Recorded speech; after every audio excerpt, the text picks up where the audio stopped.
Shalom, saudara yang dikasih Tuhan. Bertemu lagi dalam Renungan Bina Iman GKI Klase Solo. Sebelum mendengar firman Tuhan, mari kita berdoa. Kami ucap syukur padamu Tuhan untuk pagi yang indah pada saat ini. Engkau yang telah membangunkan kami dalam keadaan segar dan kami siap Tuhan untuk mendengar firman-Mu pada pagi hari ini. Biarlah Roh Kudus menolong kami, memimpin kami, sehingga kami boleh memahami firman-Mu dengan benar. Sehingga firman-Mu menjadi pedoman Tuhan dalam kehidupan kami. Kami menjadi anak-anak yang taat kepada Tuhan, menjadi umat pilihan yang terus memuliakan nama-Mu. Terima kasih, di dalam Yesus kami berdoa. Amin. Saudara yang kasih Tuhan, renungan pada pagi hari ini diambil dari Zefanya 3 ayat 1 sampai 13. Saya akan bacakan Zefanya 3 ayat 1 sampai 13 demikian. Celakalah si pemberontak dan si cemar, hai kota yang penuh penindasan. Ia tidak mau mendengarkan teguran siapapun dan tidak mempedulikan kecaman. Kepada Tuhan ia tidak percaya dan kepada Allahnya ia tidak menghadap. Para pemukanya di tengah-tengahnya adalah singa yang mengaum. Para hakimnya adalah serigala pada waktu malam yang tidak meninggalkan apapun sampai pagi hari. Para nabinya adalah orang-orang ceroboh dan pengkhianat. Para imamnya menajiskan apa yang kudus, memperkosa hukum Taurat. Tetapi Tuhan adil di tengah-tengahnya, tidak berbuat kelaliman. Pagi demi pagi ia memberi hukumnya. Itu tidak pernah ketinggalan pada waktu fajar. Tetapi orang lalim tidak kenal malu. Aku telah melenyapkan bangsa-bangsa. Menara-menara penjuru mereka telah musnah. Aku telah merusaknya jalan-jalannya, sehingga tidak ada orang yang lewat. Kota-kota mereka telah ditanduskan, sehingga tidak ada orang dan tidak ada penduduk. Aku sangka tentulah ia sekarang akan takut kepadaku, akan mempedulikan kecaman dan segala yang kutugaskan kepadanya, tidak akan lenyap dari penglihatannya. Tetapi sesungguhnya mereka makin giat menjadikan busuk perbuatan mereka. Oleh karena itu, tunggulah aku, demikianlah firman Tuhan, pada hari aku bangkit sebagai saksi. Sebab keputusanku ialah mengumpulkan bangsa-bangsa dan menghimpunkan kerajaan-kerajaan untuk menumpahkan ke atas mereka geramku, yakni segenap murkaku yang bernyala-nyala, sebab seluruh bumi akan dimakan habis oleh api cemburuku. Tetapi sesudah itu aku akan memberikan bibir lain kepada bangsa-bangsa, yakni bibir yang bersih, supaya sekaliannya mereka memanggil nama Tuhan, beribadah kepadanya dengan bau-membau. Dari seberang sungai-sungai negeri Ethiopia, orang-orang yang memuja aku, yang terserak-serak akan membawa persembahan kepadaku. Pada hari itu engkau tidak akan mendapat malu, karena segala perbuatan durhaka yang kau lakukan terhadap aku. Sebab pada waktu itu aku akan menyingkirkan daripadamu orang-orangmu yang riah congkak, dan engkau tidak akan lagi meninggikan dirimu di gunungku yang kudus. Di antaramu akan kubiarkan hidup suatu umat yang rendah hati dan lemah, dan mereka akan mencari perlindungan pada nama Tuhan, yakni sisa Israel itu. Mereka tidak akan melakukan kelaliman atau berbicara bohong. Dalam mulut mereka tidak akan terdapat lidah penipu. Ya, mereka akan seperti domba yang makan rumput dan berbaring dengan tidak ada yang mengganggunya. Demikianlah bacaan firman Tuhan, berbagailah yang mendengar dan melakukannya. Saudara, sebagai umat pilihan Tuhan, bangsa Israel seharusnya bersyukur karena dia dipilih dari segala bangsa untuk menjadi umat pilihan Allah, menjadi umat yang terus dipakai Allah untuk menjadi keselamatan bagi bangsa-bangsa di dunia ini. Tetapi sangat disayangkan bahwa bangsa Israel justru sebagai umat pilihan mereka menolak Allah, bahkan memberontak terhadap Allah. Seperti ditulis dalam Zefanya ini, Zefanya ditulis pada tahun 640 sebelum Masehi, dan pada saat itu kerajaan Israel yang bagian utara sudah ada dalam pembuangan Asyur. Tetapi bangsa Yehuda, Israel yang ada di selatan, masih belum dijajah atau belum dalam pembuangan. Dalam kondisi seperti itu seharusnya mereka sadar, berbalik kepada Tuhan, agar mereka tidak mengalami pembuangan seperti saudaranya.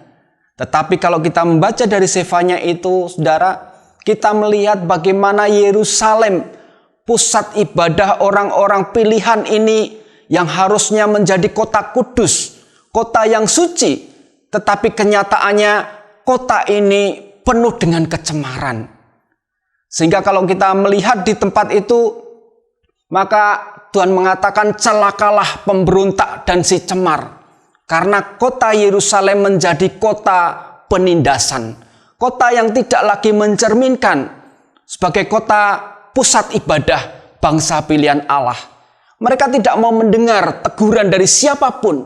Bahkan mereka juga tidak mempedulikan kecaman. Tidak percaya kepada Tuhan dan mereka tidak mau menghadap Allah. Lalu bagaimana dengan orang Israel seperti ini? Bangsa pilihan yang seharusnya takut kepada Tuhan, seharusnya percaya kepada Tuhan yang telah membebaskan mereka dari tanah perbudakan, yang telah membawa mereka keluar dari tanah Mesir, tanah perbudakan, ke tempat Kanaan, dan mereka menjadi bangsa yang besar. Tetapi pada kenyataannya mereka justru menolak Allah, tidak percaya lagi kepada Tuhan, dan mereka tidak mau beribadah kepada Tuhan. Coba kalau kita simak di dalam Yefanya 3 ini, saudara, kita melihat bahwa di Yerusalem itu pemukanya disebutkan seperti singa yang mengaum. Pemukanya saja seperti singa, berarti seperti binatang buas. Bagaimana kalau dengan rakyatnya, pemukanya saja seperti itu? Lalu bagaimana dengan hakimnya? Hakimnya disebutkan seperti serigala. Bahkan serigala beroperasi sampai malam, sampai pagi hari tidak menyisakan. Berarti ini serigala yang sangat rakus. Serigala yang buas, yang tidak meninggalkan sesuatu sampai pagi. Artinya dia melahap habis semua yang diserangnya. Ini adalah hakim. Hakim yang seharusnya memberikan keadilan. Bukan hanya seperti itu saja. Kita melihat bahwa nabinya adalah orang-orang ceroboh. Padahal nabi itu seharusnya memberitakan kasih Tuhan, memberikan pengharapan. Tetapi di sini disebutkan nabinya adalah orang ceroboh dan mereka adalah pengkhianat. Dan yang lebih menyedihkan lagi, saudara, Yerusalem sebagai tempat, ada bait suci di tempat itu di mana para imam seharusnya memberikan korban, menyampaikan persembahan kepada Tuhan.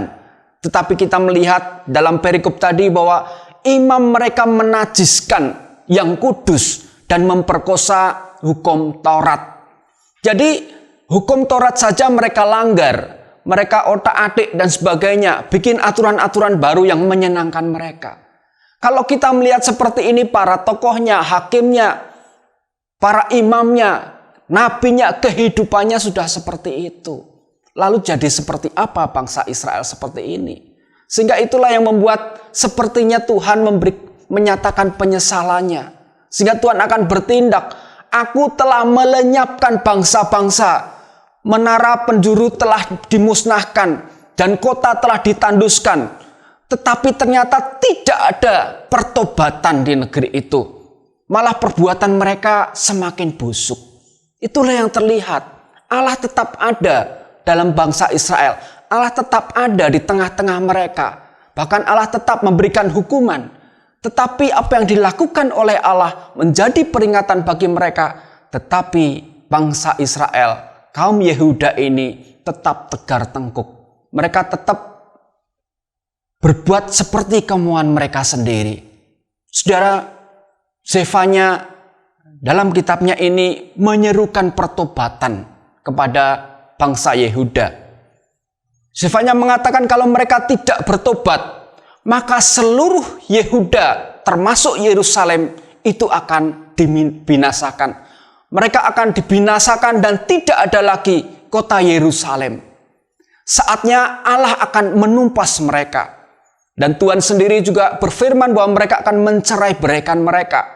Dan kita tahu pada tahun 600-an, jadi sekitar 40 tahun kemudian, maka bangsa Yehuda, kerajaan selatan ini pada akhirnya dibuang ke Babilonia. Karena apa? Karena kemerosotan moral mereka. Karena mereka menolak Tuhan. Sehingga akhirnya mereka congkak. Mereka hanya mementingkan kepentingannya sendiri, berpaling dari Allah, dan mereka akhirnya dibuang.